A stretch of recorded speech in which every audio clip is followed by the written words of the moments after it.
Alright, so it seems like you took the Hunger Games a bit too seriously and started booby-trapping the house. And your poor cat got stuck in a snare.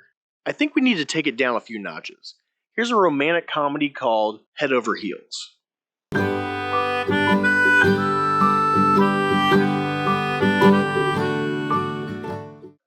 We meet this girl Amanda, who's just a small-town country girl who's moved to the big city. And Amanda thinks she has the worst taste in men. Why is that? Well, the kids that she dated all cheated on her, and therefore all men suck. Amanda, this isn't what it looks like. Oh, I should point out that she was also a child at this time. We see that she works in an art museum with her best friend Lisa, who also hates men, but for a different reason. Alright, so there's this new hottie, Paulina, upstairs in 20th century sculpture. She also works with the Golden Girls. We see Blanche, Rose, and Sophia working with her, and Dorothy brings this painting down and says that there's a face in the background that got messed up and she needs to paint a new one. When she looks at the painting, she gets weak in the knees. Apparently it's something that happens to her when she sees true love. I don't get it. Apparently Lisa doesn't either. If this were real life, in 2 years, that girl would be pregnant and that guy would be out banging a barmaid.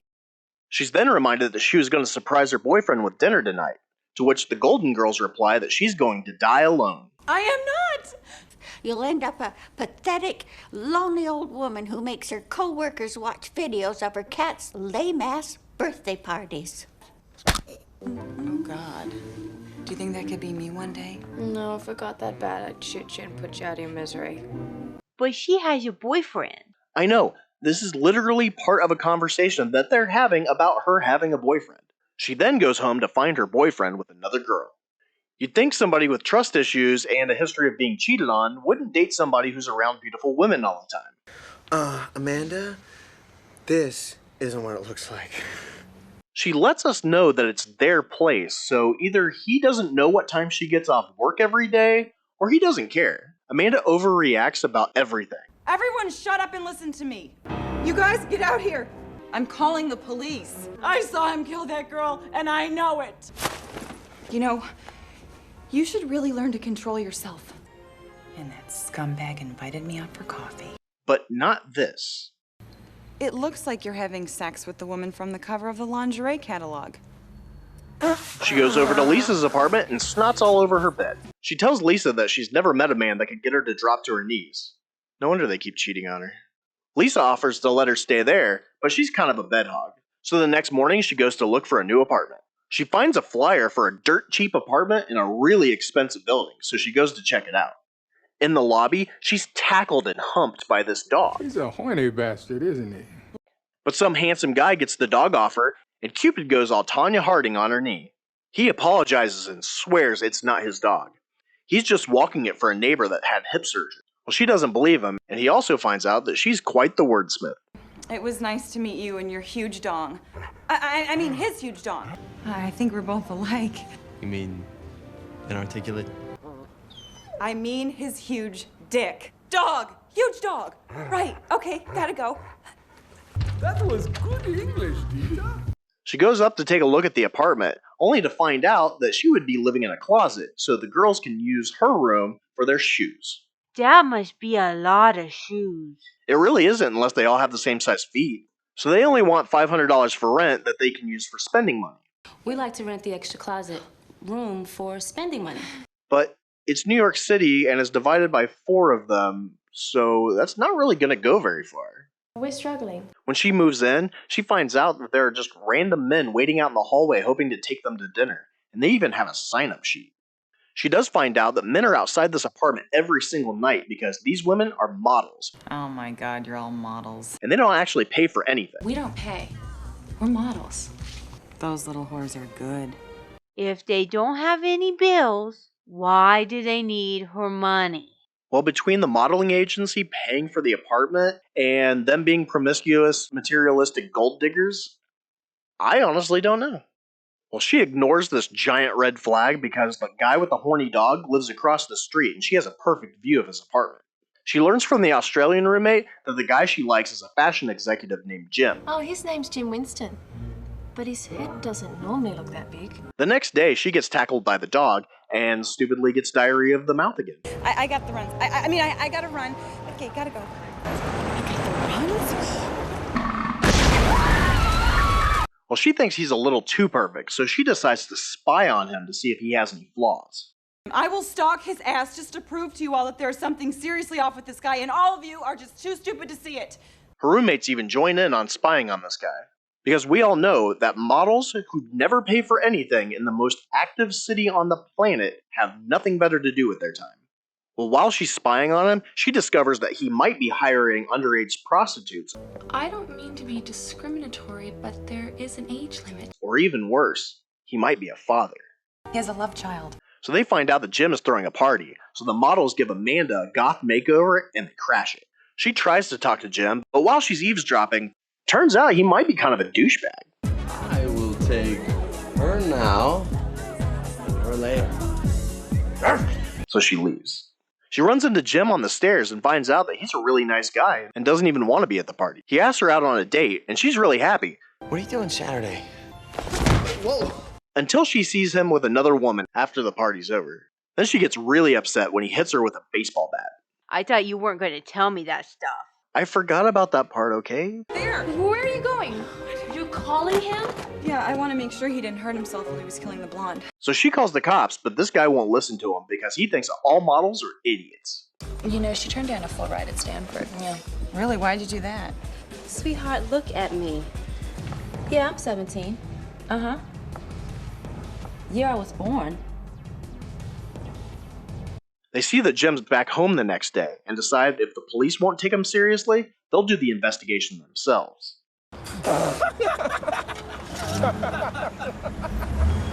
They go to talk to the maintenance man at Jim's building, and he says he'll trade the front door key for the Russian roommate's dress.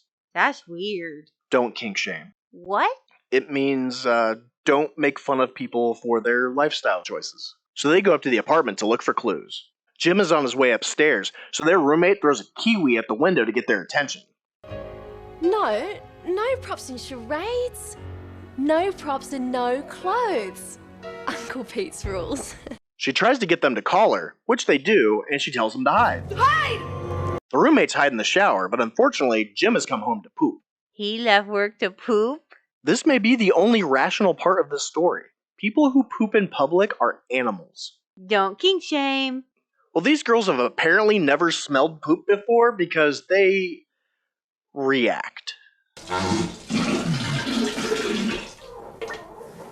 Hey, buddy, you got a dead cat in there or what? Jim leaves and they make their escape. Because they didn't get any evidence in the apartment, they decide to follow him around the city. During this little adventure, she accidentally steals a dress, and I'm guessing she missed a lot of work too. But little do they know that they're being watched by some dude. She trades the stolen dress for Jim's storage unit key. Oh, I have just the shoes for this. But he happens to be there when she goes to open it. She thinks he's moving a body, so she follows him to Central Park. Turns out, he coaches a Little League team, but also specializes in surprise parties. The dude that was following Jim, knocks on her door the next day and asks her to restore a painting. Wouldn't he go to the museum to ask her? Shut up. At this time, he sees that her apartment overlooks Jim's. Okay, my apartment overlooks yours and I can see everything that you do. The roommates follow her on her date, but they can't stand being in a place with normal people. Let's hurry. I'm getting hives just from being around all these ugly people. They see the two of them coming, so they hide in the men's room. And after a little confusion... Amanda, I need your help. Take a look at this piece of crap. I've seen way bigger than that. That can't be good. They get covered in poop. Amanda goes back to Jim's place, and they have a fun night. The roommates also stay up and watch them. What do they do? They look at whales and throw knives. That doesn't sound like much fun. Hey, just curious, did the police ever contact that woman or find her body? Thanks a lot. You couldn't just let me enjoy that for a second, could you? The next day, Amanda finds out that the police have found Megan's body. Look, no body, no crime. So she goes to confront Jim. Jim's with the dude that gave her the painting, and he pulls a gun on Jim. Two henchmen show up, and Jim throws knives at him. You throw like a girl. He just has knives on him? Not just knives, daggers. Yeah, she's daggers. They run out to the car, and Amanda kicks him in the face repeatedly as they try to flee, people shooting at them. He stops the car to let her know that he's actually an FBI agent. Let me see your badge! I don't have one. And is really looking for a diamond smuggler. Showed up early and blew my cover. Well, I was only early because I was so excited about going away for the weekend with you. What? This is the woman I saw in your apartment. The woman I saw killed by you.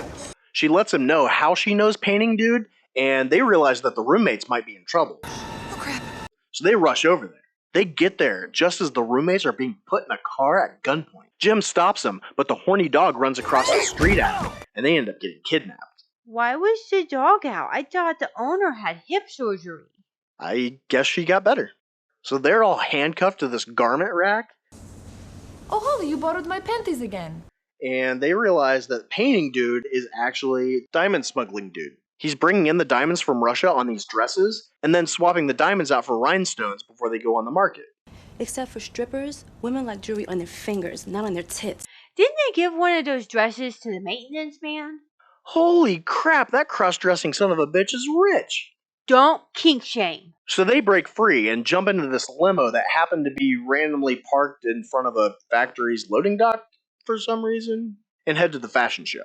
The guy in the limo happens to be a fashion designer Everybody knows Alfredo does the hottest runway. who also conveniently happened to have models go sick during Fashion Week, so they all get hired for the event. Don't forget to turn them on the headlights. The bad guys follow them to the fashion show.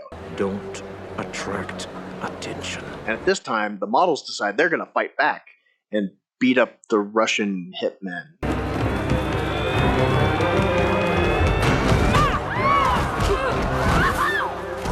Amanda goes all WrestleMania on Diamond Dude, and Jim punches him in the face. Models with attitude. A fashion show runway. I like it. All the bad guys get arrested, and the FBI rewards them for their work. So thank you. Oh, and that Megan girl shows up, so that way Amanda knows that she's not dead. I know that Amanda and Jim live happily ever after. Nope. What? Yeah. She's mad at him for lying about who he is and what he does for a living. Just tell me all your secrets. Well, I'm not really a secrets kind of guy. Of course I lied to her. But it's not really me. So everything we've been through together has been a lie. No, not everything, just the little things. Like your name, your job, the fact that all of your exes are in the witness protection program. And she's really mad about the fact that she looked at whales with somebody whose name she doesn't know. I slept with the man and I don't even know his real name. But she did paint his face on the museum project that she had to do, so she must not be that mad. So, big deal. He has a good face. After about a week, she's really upset because he moved and she has no idea where he's at. That's sad. It is sad. At least until the dog attacks her again. I mean, seriously, get that thing a leash. We then see Jim walk over. He's walking the dog again? Yeah, she must have had surgery again or something. So he tells her that his real name is Bob. I'm Bob Smoot. And that his apartment now overlooks hers. They kiss, and Bob gets all Nancy Kerrigan. See, you were close when you said Jim and Amanda end up together, but it's actually Bob and Amanda that live happily ever after. So is it trying to say you should give people second chances? No, I think they're trying to say, if you like somebody, stalk them, and they'll like you back?